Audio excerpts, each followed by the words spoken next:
Hi everyone, this is your Bharat भैया। आज की इस वीडियो में हम बात करेंगे जो आपकी क्वायरीज आ रही थी कि भैया आईआईटी जेईई की प्रिपरेशन के दौरान जो हमें स्ट्रेस फील होता है उसको कैसे अवॉइड करें।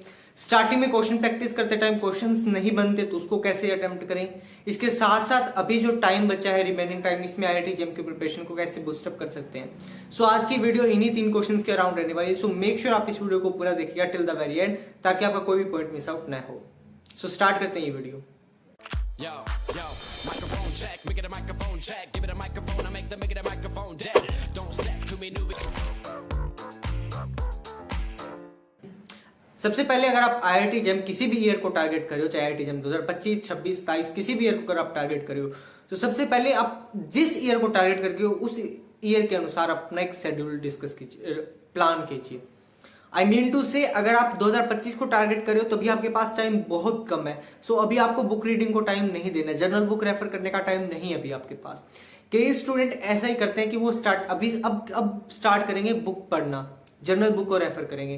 बट जर्नल बुक अब पढ़ना आपकी सबसे बड़ी बेवकूफ़ी होगी, क्योंकि अब टाइम आपका प्रीशियस टाइम है, बिल्कुल प्रीशियस टाइम चल रहा है आपका। जब आप आज से 1 साल पहले, अगर आप आज से 3-4 महीने अगर पहले प्रिपरेशन स्टार्ट करो, तब आप उन 3-4 महीनों में एक बुक रेफर कर सकते हो। But at this stage of this time आप बुक नहीं रेफर कर सकते।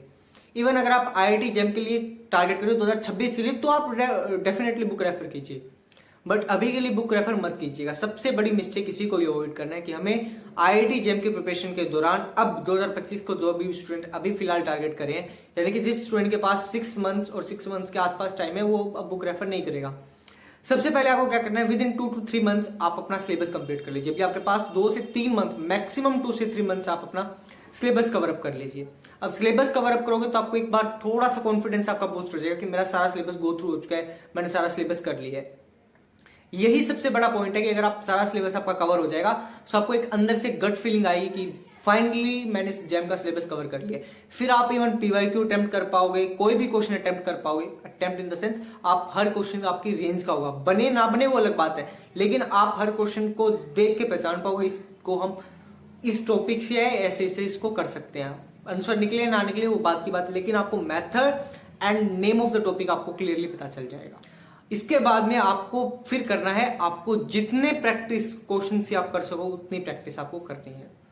अब स्टूडेंट्स कह रहे हैं कि भैया हमें स्ट्रेस होता है या इनिशियली लेवल पे हमसे क्वेश्चन सोल्व नहीं हो रहे, तो भाई देखो स्टार्टिंग में इनिशियल लेवल पे किसी से भी क्वेश्चन सोल्व नहीं होते। इवन जो भी टॉपर्स हैं जिनके इंटरव्यूज हमारे चैनल पे अपलोड किए गए, आपको आई बटन पे यहाँ पे ऊपर दिख भी रहा होगा, वो भी चेकआउट कर सकते हैं। इसके साथ डिस्क्रिप्शन में प्लेलिस्ट का लिंक दे दूंगा जहाँ पे टॉपर्स के साथ पॉडकास्ट की गई है। सभी टॉपर्स की पॉडकास्ट में आप सुन लीजिएगा, वो सभी ऐसे ही कहेंगे कि हमें क्वेश्चन इनिशियल लेवल पे नहीं बन रहे थे, हमने धीरे धीरे टाइम के साथ क्वेश्चन अटेम्प्ट करना सीखा है। अब भाई अगर आपको कोई रामबाण में बता देना कि भाई ऐसे करेगा तो क्वेश्चन बन जाएगा, ऐसे करेगा तो पेपर क्लियर हो जाएगा, नहीं यार ऐसा नहीं होने वाला। आपको इनिशियल लेवल पे क्वेश्चन को पढ़ना सीखना पड़ेगा। जो हम नॉर्मली क्लास 10, 12 और बीएससी में, जो कॉलेज में जो बीएससी जो मैथ्स पढ़ते हैं वो मैथ, और जो हम जेईई के लिए मैथ पढ़ते हैं बहुत डिफरेंट है। भाई जेईई में हमें थ्योरेटिकल पढ़ना पड़ता है, 11th 12th में हमें थ्योरेटिकल पढ़ना पड़ता है। But at the stage of this stage, जब आप जेईई की प्रिपरेशन कर रहे हो, तो आपको आपका माइंड यूज करना पड़ेगा, आपको आपका कंसेप्चुअल नॉलेज आपको लगानी पड़ेगी, आपको इन डेप्थ जाना पड़ेगा, क्वेश्चन को समझना पड़ेगा, क्वेश्चन को पढ़ना पड़ेगा। क्वेश्चन पढ़िए, क्वेश्चन नहीं समझ में आ रहा हो तो समझने की कोशिश कीजिए, क्योंकि आप पेपर से पहले जितने एक्सपेरिमेंट कर सकते हैं उतने एक्सपेरिमेंट कीजिए, क्योंकि एट द एंड आप पेपर में आपका फाइनल वर्जन निकलना है। इसमें चाहिए अगर आप 100 में से 10 नंबर ले आओ कोई दिक्कत नहीं है, बट अगर 10 नंबर आए हैं तो 10 नंबर क्यों आए हैं वो आपको पता होना चाहिए।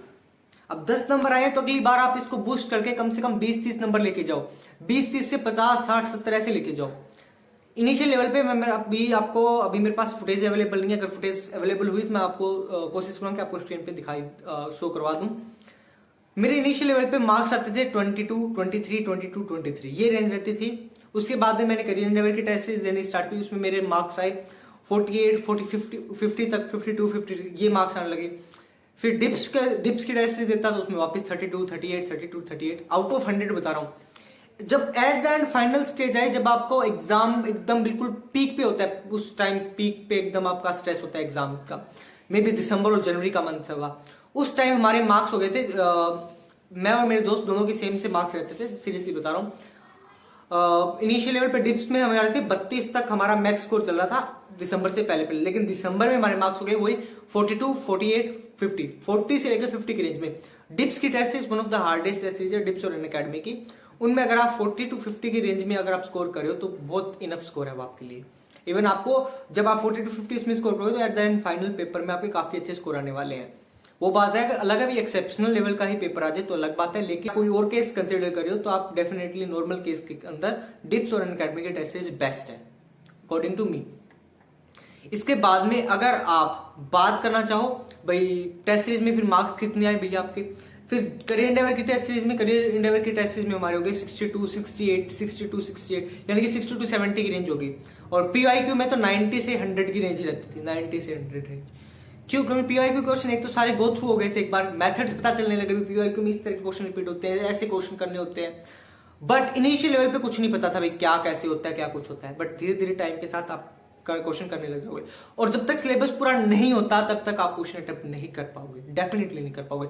चाहे आपको कोई भी टॉपिक, अगर आप ग्रुप थ्योरी आपका 100% स्ट्रॉन्ग है, 101% स्ट्रॉन्ग है, तो भी आप कोई ना कोई क्वेश्चन आपसे नहीं होगा। लेकिन अगर आपका फुल सिलेबस कवर हुआ होगा तो आपका कॉन्फिडेंस होगा, अगर आपका एक क्वेश्चन छोड़ भी दोगे तो कोई दिक्कत नहीं होने वाली, क्योंकि आपको पता है कि आपको at the end 50+ marks score करने हैं, न कि आपको ग्रुप थ्योरी में आउट ऑफ आउट स्कोर करने हैं। ग्रुप थ्योरी मान लीजिए 15 नंबर की ग्रुप थ्योरी आई आपकी, मैथ्स के लिए भी बता रहा हूँ, या कोई भी टॉपिक कंसिडर कर लीजिए, वो टॉपिक आपका 15 नंबर का आया, आपके 15 में से 15 आप टारगेट कर चलो मेरा स्ट्रॉन्ग टॉपिक है, 15 में से 15 आना चाहिए। वो तो आपका एक सब्जेक्टिव टेस्ट था, लेकिन जब आपने फुल लेंथ टेस्ट दिया तो वही अगर आपके 15 में से 3 नंबर भी आ जाए, 5 नंबर भी आ जाए, 10 नंबर भी आ जाए, कोई फर्क नहीं पड़ने वाला, क्योंकि आपको एट द एंड आपको पेपर में 50 to 60 की रेंज रखनी है। ये सिक्योर रेंज आपकी, आईआईटी की सीट 50 to 60 की रेंज में आपको मिल जाएगी, ठीक है। सो इस तरह से आप अपना एक प्रॉपर टेस्ट सीरीज का एनवायरनमेंट क्रिएट कीजिए, क्योंकि टेस्ट सीरीज आपको बहुत हेल्प करेगी।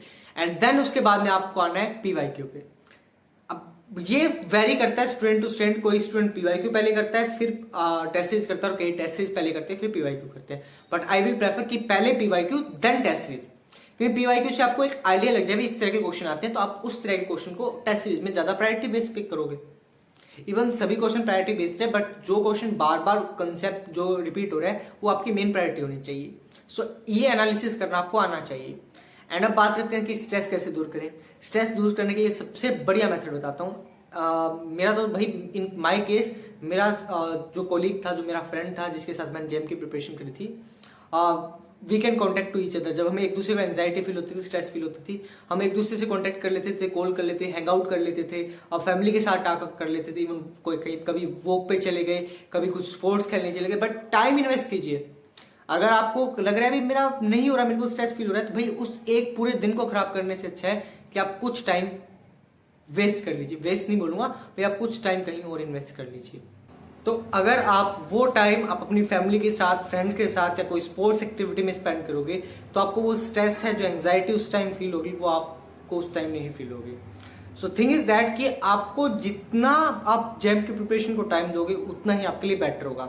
अगर आपको लगता है भी मेरे को स्ट्रेस एंजाइटी फील हो रही है, तो उस चीज़ को थोड़ा सा ब्रेक ले लीजिए। देन वो कहते हैं ना पोमोडेरो टेक्निक अपनाइए, भाई कुछ टाइम पढ़िए फिर ब्रेक। वो एक अलग बात है। अगर आपको लगता है जब आपका माइंड फ्रेश नहीं है तो then take a break. Simple सा एक फंडा है, ब्रेक ले लीजिए, थोड़ा सा टाइम मत पढ़िए, कुछ घंटे मत पढ़िए। ये नहीं भी आप पूरा दिन का गैप ले लो, नहीं, पूरा दिन का गैप नहीं। आपको एटलीस्ट कंसिस्टेंसी मेंटेन करके रखनी है। आपको दिन में एटलीस्ट 3 to 4 वर्ड जैम की प्रिपरेशन को देने हैं, तभी आप IIT जैम को अच्छे मार्क्स और रैंक के साथ क्वालिफाई कर सकते हो।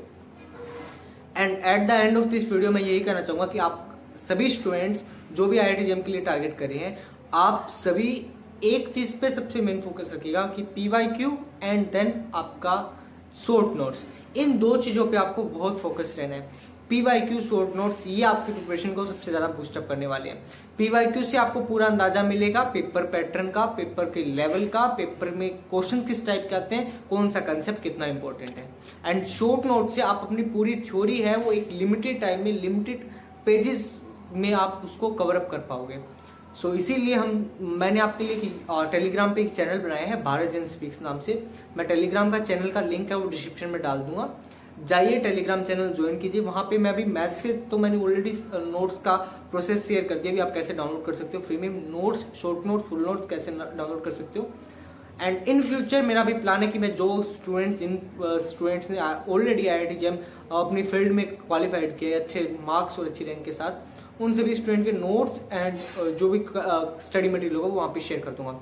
So don't forget to join our Telegram channel, and if you are new on this channel then please subscribe the channel. And इसी साथ साथ वीडियो पसंद आई तो वीडियो को लाइक कर दीजिएगा और इस वीडियो को अपने दोस्तों के साथ जरूर साझा कीजिएगा. So that's it for today's video. मिलते हैं अगली वीडियो में. Till then keep learning, keep exploring. Bye bye.